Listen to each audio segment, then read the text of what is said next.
Hey guys, welcome back to a brand new Ninjago video here on the channel. My name is TannerFishies. In today's video, we are going to be discussing a few bits of Ninjago Dragons Rising Season 3 Part 2 news, and I guess just Ninjago news in general, including a few updates coming at us from the official LEGO YouTube channel, and a few updates surrounding Ninjago series head writer Doc Wyatt. And in fact, one of the statements that we are going to be discussing ties back to Morrow and what exactly happened to him following the events of Season 3, more specifically Season 3 Part 2. So stay tuned, you do not want to miss that discussion. But first, I must issue a really quick spoiler warning for everything surrounding Ninjago Dragons Rising Season 3 Part 2. This video will indeed contain spoilers, especially for the final few episodes. So if you have not seen Season 3 Part 2, you might want to save this video until after you've seen the season.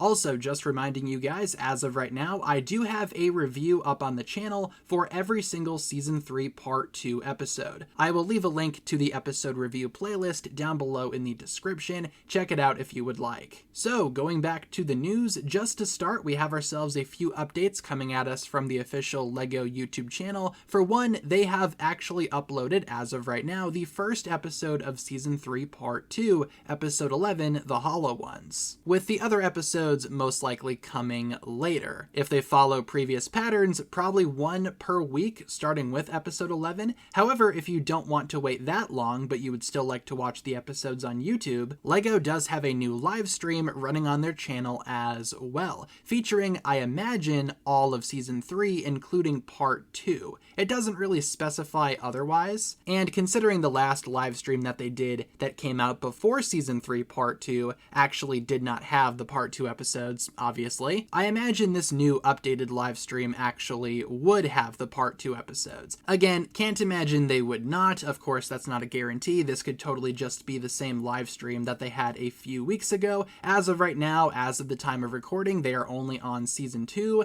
and early Season 2, so it might be a while until we see if they do have Season 3 Part 2. And for a final LEGO channel update, they did actually upload a music video for Dragons Rising earlier today. It's nothing crazy, no new footage or anything like that. Shockingly, not even any Season 3 Part 2 footage, and it's just a music video with the We Rise song. Not the biggest fan of that song still, but if you are a fan of that song and you would like to watch a Ninjago music video for whatever reason, LEGO does have you covered in that department. Like I said though, not really for me. Moving on here, we have ourselves a few updates brought to us by Ninjago series head writer Doc Wyatt over on Blue Sky. He has been on a roll recently, ever since Season 3 Part 2 dropped officially yesterday, answering a bunch of questions. A lot of these questions we will be covering in upcoming videos, so stay tuned for all of that good stuff. Let's start though with this question. One question, where did the Oni get the power of destruction, and how did the dragons get the power of creation? To which Doc Wyatt replies, they were born with them. The reason we're talking about this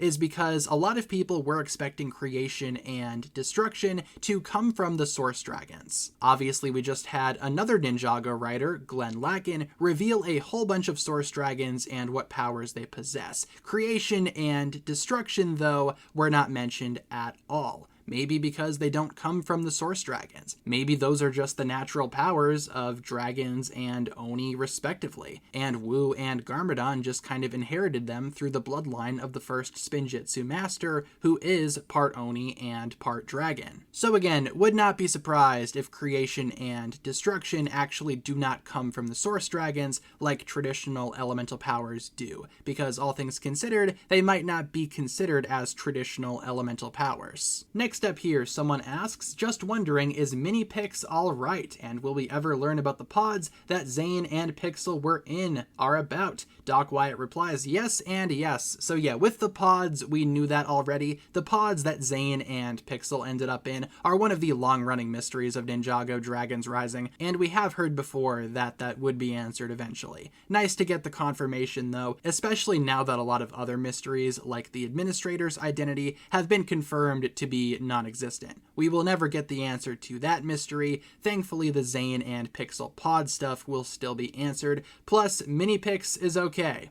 So good news for fans of mini picks, I guess. But now let's talk about what a lot of people have been asking. What exactly happened to Morrow, especially following Thunderfang's defeat and Thunderfang just kind of vanishing after the events of Season 3 Part 2. What exactly happened to Morrow? We made a whole video talking about various theories, including the idea that his soul simply just moved on, or maybe he was sent back to the Spectral Lands. Well, let's see what Doc Wyatt has to say about it. Someone asks this: with the destruction of the Well of the Lost, can souls just not move on anymore, and is Morrow just super dead now? To which Doc Wyatt replies, souls will be able to move on, wait and see on the second question. So yeah, definitely not an answer if Morrow is actually moved on or if he's still around. However, wait and see means that it will be addressed in the show at some point, which in my opinion is very good news. Dragon's Rising could have totally just abandoned the Morrow plot after Season 3 and just left it either up to interpretation or up to, again, a post on Blue Sky confirming that he moved on. Well, it's confirmed that we just have to wait and see, which again is not a definitive answer if Morrow is alive or not, but I'd say it's better news than Doc Wyatt giving a definitive answer here and now, because we still have potential now for Morrow to come back at some point, and I think he totally should. Like I said, we did do an entire video talking about Morrow's fate, and I mentioned in that video how it would be a massively missed opportunity if Morrow did not come back and reunite with Lloyd at some point, and especially with Lloyd and Aaron being isolated as they are, and Aaron having ties to Morrow as well. What are the chances that Morrow could potentially join Aaron and Lloyd in whatever realm they ended up in following Season 3 Part 2? I think it's definitely possible, especially considering Doc Wyatt's answer here, or at least the show, I imagine, will again give some kind of confirmation as to whether or not Morrow is still alive or still around, or if he just moved on. At least we have hope now that he is still around, rather than, again, a definitive,